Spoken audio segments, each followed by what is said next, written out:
joining us today on the Man Blitz. I'd just like to take a moment to remind you to follow us on Twitter at Man Blitz. Visit us at www.freemanblitz.com. You can listen to us on Anchor, Spotify, Google Podcast, Breaker. And don't forget to view us on YouTube. Make sure you subscribe and hit the like button. Thanks, guys. Good evening. Welcome to another episode of Man Blitz. Yeah. We got our man, Jeremy Wilson, and on audio, we have Andrew joining us. What up, guys? All right. Doing it any way you can. Yeah, exactly. This is a crazy situation. 2020, that's all I got to say, man. It's a 2020 episode. Blitz, though. Committed to the Blitz, baby.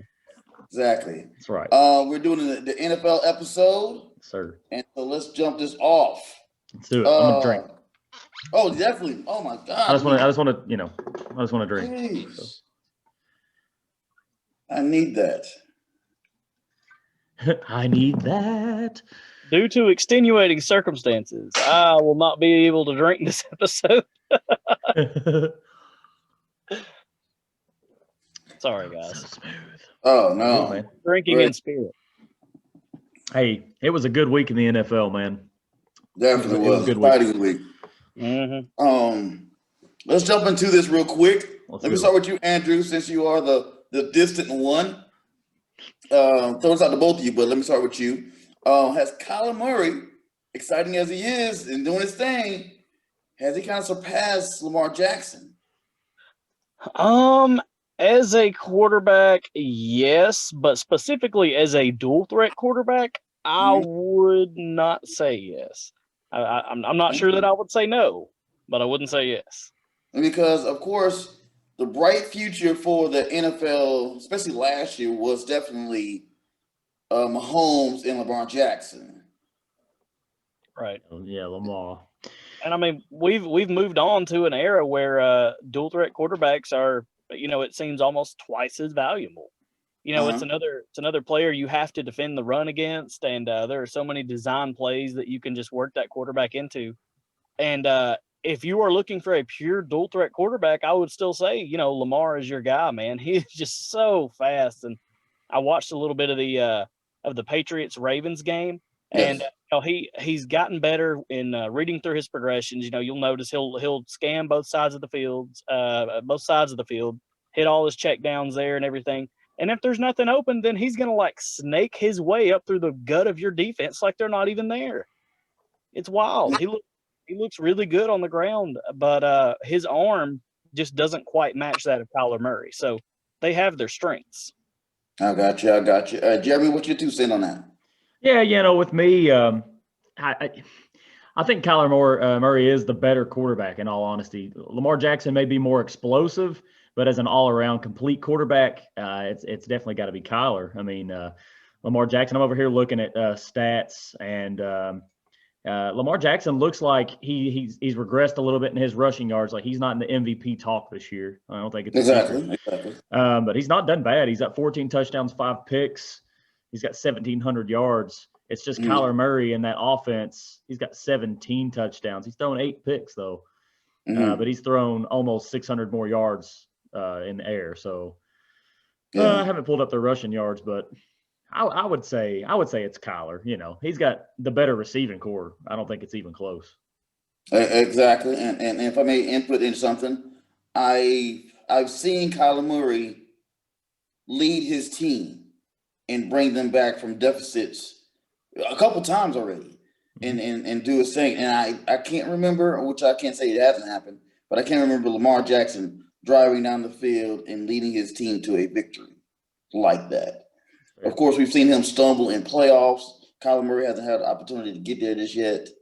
And I'm seeing less weaknesses with Kyler Murray than I am with Lamar Jackson. Because he's dynamic, exciting, but very stagnant to me, if that makes sense. Yeah, and it seems like the Ravens as a whole, they're a good team. And, I wouldn't want to play them, and nobody really wants to play them, but the defense seems to be what they look for. And then Lamar bottling him up. And then after that, you kind of want Lamar Jackson to beat you with his arm, which doesn't seem to happen very often. Exactly. So. Exactly. All right. Well, let's move on to our next topic. And Jeremy, I'm going to start off with you after 3 starts, exciting starts in a sense. What's your evaluation on Tua now? We gave him some time. He got 3 starts on his belt. What's your evaluation of Tua? Man, I think Tua's done a really good job.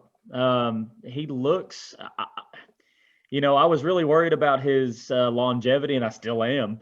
It's still really early, but he has done a really good job, and he's done everything they've asked him to do. He doesn't make a ton of mistakes. He's getting it done with his feet. He's throwing the ball pretty well. He seems to bring that fire to the team, and people talk about Miami right now as a football team. They're not laughing.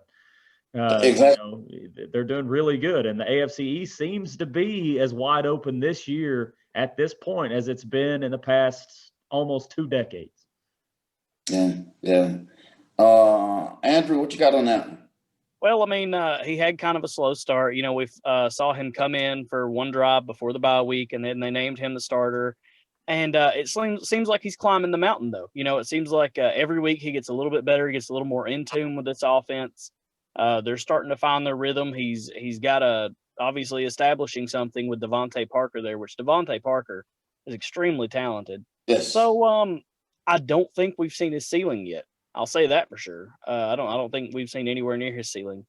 But I also have concerns about his longevity, which we all 3 of us kind of pretty much as a consensus, I remember, agreed on this before the start of the season.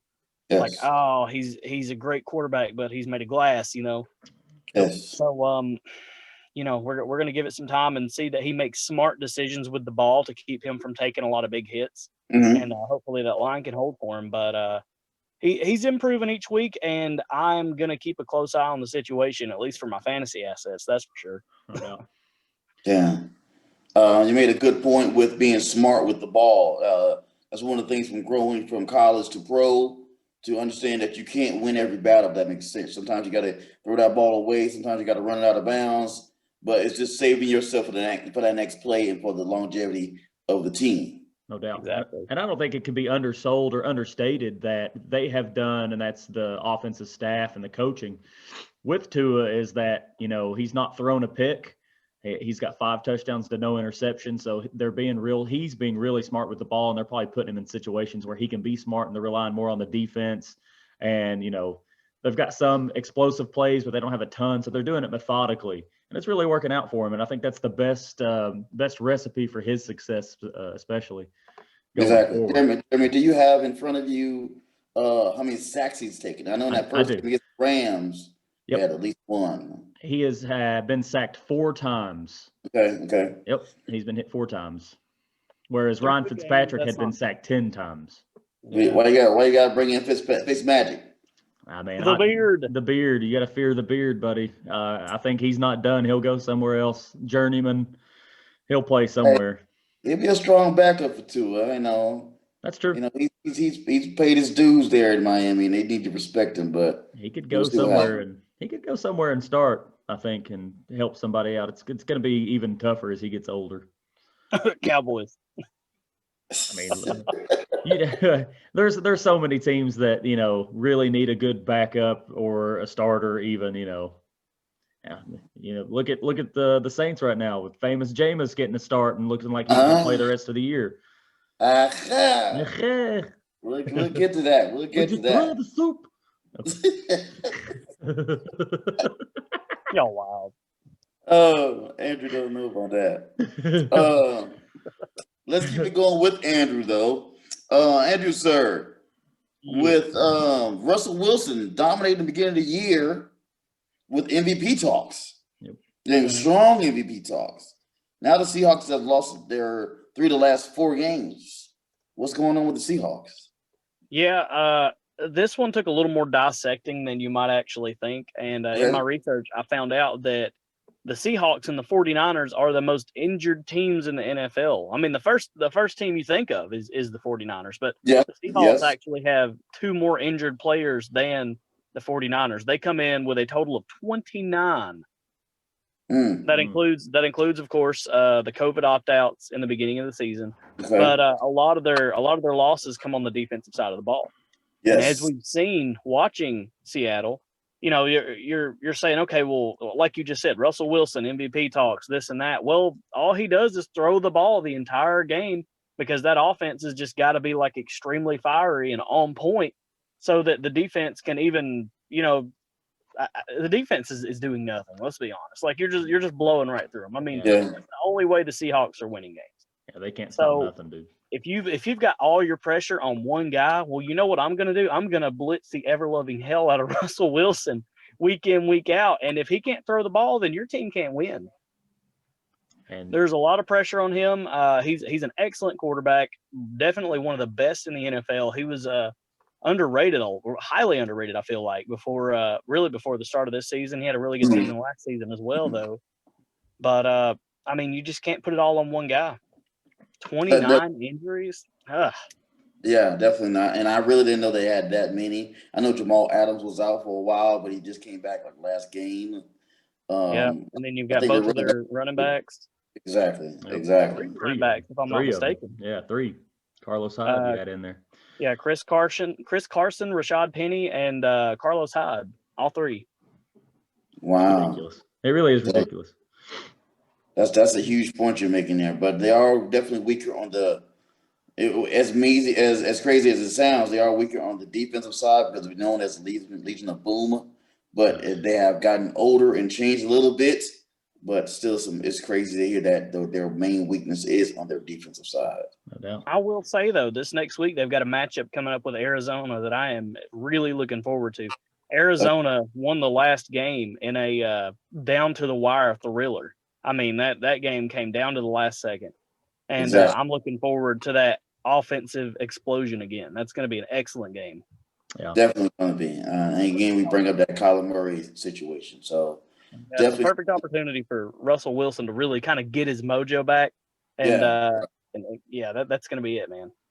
That'll be a big game, definitely. I tell you what, it's going to be a tough one for them to win. I'm looking here and I'm seeing where their starting center, Kyle Fuller, is hobbling after suffering a high ankle sprain in that game, this last game. So they've got a Thursday game coming up against the Cardinals. So it's going to be tough for him to come back. And it looks like they have two other players on their practice squad that are listed as center, and that's it. So again, we go back to what Andrew was bringing up about the injuries. Yeah. So, but I still will fear them during the playoffs. But they're known as a playoff team and also a Super Bowl threat every year. They're definitely going to make it no matter what. I would say I'm looking at their schedule, and after this Thursday night game against the Cardinals, they've got the Eagles, the Giants, the Jets, the Washington football team. And then they rounded out with the Rams, a good team, and the Niners. I don't know, man. The Eagles, the Giants. You mentioned 3 good teams: the Jets. Giants, Eagles, and Washington. Dude, you're talking man. 32 to 31 and maybe 29, and you're like power index. 0-3 right there. I'm gonna go ahead and call it right now. If Russell has a good game against the Cardinals this next week, I think with the rest of that schedule, he is going to absolutely bump himself back up to the top of that MVP talk. Definitely, I can see that happening, man. I could too. All right, now, Mr. Jeremy, I got one for you. Oh, brother. Pretty much the same kind of situation. After a fast, exciting, strong start, the Titans have now lost 3 of their last 4. What's going on with the Titans? Yeah, I think it's pretty simple. Is the Titans, if you really go back and dissect their whole season, they've not really been blowing anybody out. I'm looking at it. They played Denver, Jacksonville, Minnesota, Buffalo, Houston. So they started out 5-0. All of these games, they're winning by 2 points, 3 points, 1 point. They beat the ever-living crap out of Buffalo 42-16. And outside of that, they went overtime with Houston. And then they lost to Pittsburgh. They lost to the Bengals, which was kind of surprising, but they lost those by 1 score. Well, 2 scores by the Bengals. Barely squeaked past Chicago in their defense. So they're just one of these teams where, there for a minute, everybody was talking about Tannehill, and he's really lighting it up in the air. Yeah. And, he was doing okay, but he's really not been like throwing a ton. I think it's just been big chunk plays, like big chunk play touchdowns, but he's only thrown the ball over 300 yards in 1 game, and that was against Houston. He's been under that every other time. Also in Minnesota, just barely. But mostly, I think everybody sees what you can do to stop Tennessee and it's not an easy task because you have to stop Derrick Henry first. And then, you kind of bottle up A.J. Brown and get some pressure on Tannehill, and it's a good recipe for success. Now, granted, they've lost 3 of their last 4, but those games were against Pittsburgh, who's not a bad team, boys. They're not a bad team. They're undefeated. They are undefeated. The Colts, who have a fantastic defense and a balanced offense, and the Bengals, who were throwing it a ton, so – and they've played good teams so far. And up next, it doesn't get any easier when you're talking about defense. They got the Ravens. So, I'd look for the Ravens to possibly have that edge. If I'm not mistaken, it's Tennessee that knocked them out of the playoffs. So you could have a little sweet revenge game coming up right here because they've not played each other since. So I'd look forward to that. But I wouldn't hit the panic button on the Titans just yet. That's why I asked, because we've mentioned the Seahawks is going to kind of hopefully gain traction and get back to their old ways. So do you think the Titans will gain their traction back and be back to how they were at the beginning of the season? I think they will. I think what you'll see is, they're probably going to be another one of these. I think they're going to be like a 9-7 team. Okay. Maybe an 8-8 team because the rest of the schedule is not great. But you really don't have to win a ton right now to actually get a wild card and start getting hot. So, and you see it every year. It's the team that gets hot at the right time, and that's towards the playoffs. 2 weeks left or so, that really make the noise. It's not usually the team that's undefeated. Obviously, that has happened, but. The rest of they got the Ravens, the Colts again, and they've got Cleveland, Jacksonville, Detroit, Green Bay, Houston. So there's a couple soft games in there and a couple difficult games. So, I'd split them all the way and, we'll see them in the playoffs. I think that's basically a real accurate, I would say, prediction. Well, one thing before I jump and ask Andrew's opinion, is that baby Yoda back there? Oh, for me? Yeah, yes, right here. Is that baby Yoda? Oh, yeah, it's baby Yoda. Come on, I'm a geek. Where you at? The child, man. Look at him. He's eating a frog. Leave him alone, man. Leave the frogs alone. Get him out of the box. Andrew, do you have anything on this Titans team? I will say, as far as tough teams go, they're among the toughest because of their resilience, I believe. And, it's like Jeremy pointed out whenever he was reading off, by how many points they had won those games earlier in the season. They are resilient, they are tough, and they will win the close games. And that was the only issue with the Titans the past few seasons is they wouldn't win the close games. But that's what ended up getting them to the playoffs last year. They got hot. Tannehill does just enough. Derrick Henry does the rest. I mean, if they can keep that moving, which this game against the Ravens, I think it'll be a true test and a really good, solid matchup. So I'm really excited to see what happens here.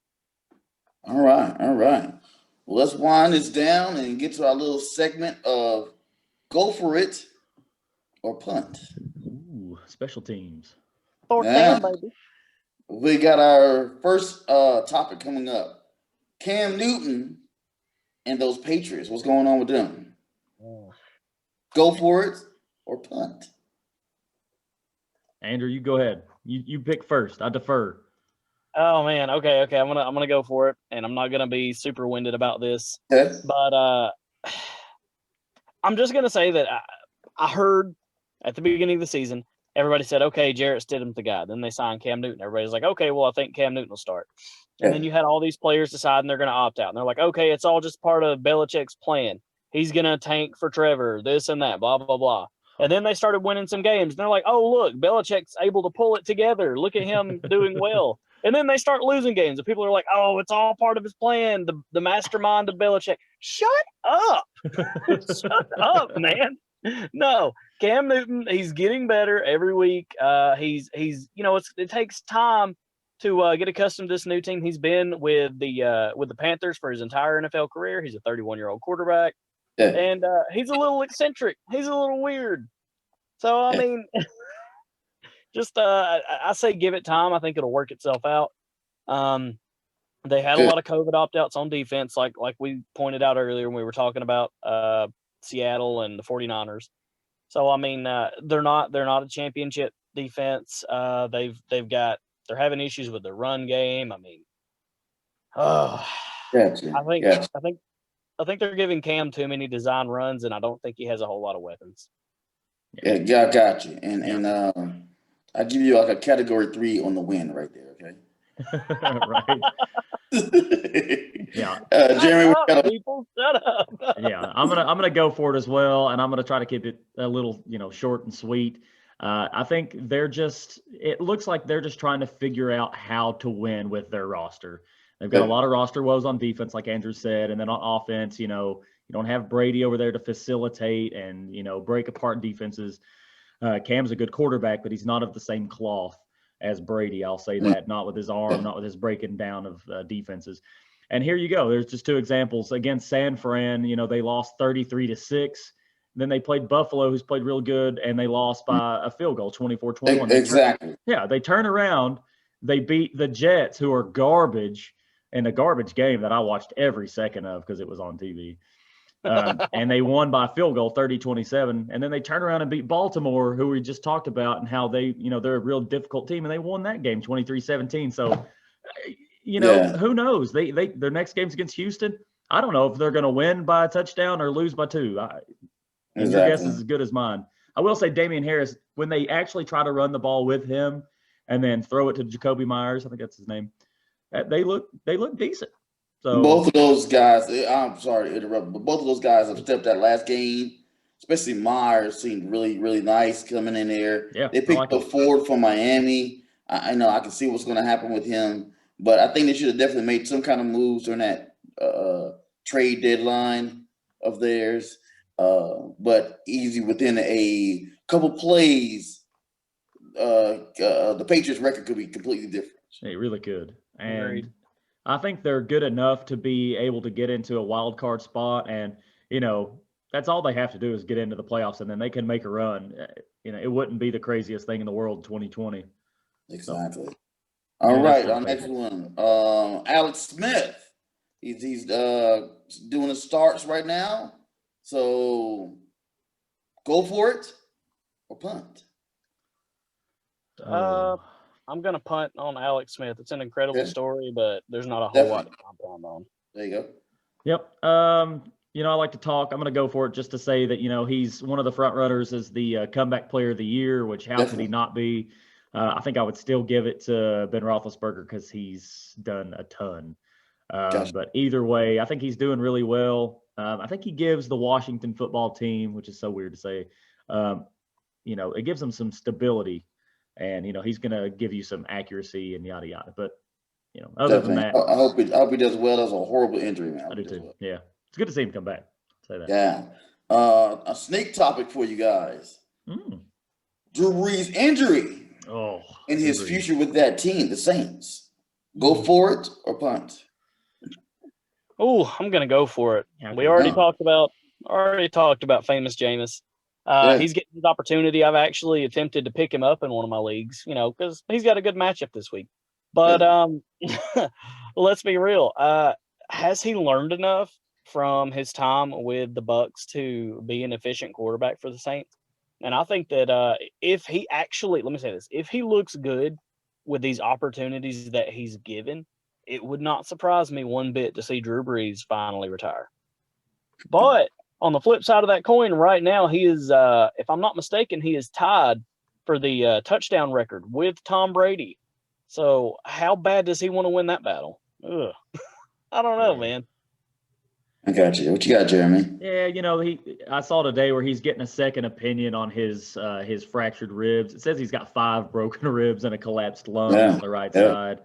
I hate to see it because of like what you said, Andrew, the touchdown battle that's going on. Nobody wants to see the winner win just because he's still playing. They want to see at least the 2 guys that are still playing because they're both old as hell to be the guy that's just beat the other guy out, right?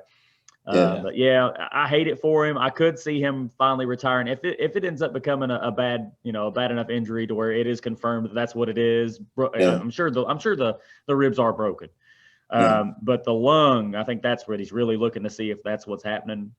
And I don't know. I'm not a doctor, but he's no spring chicken. He's older than all of us, and I couldn't imagine the time frame of coming back. So it really sucks. I'd hate to see this be his swan song.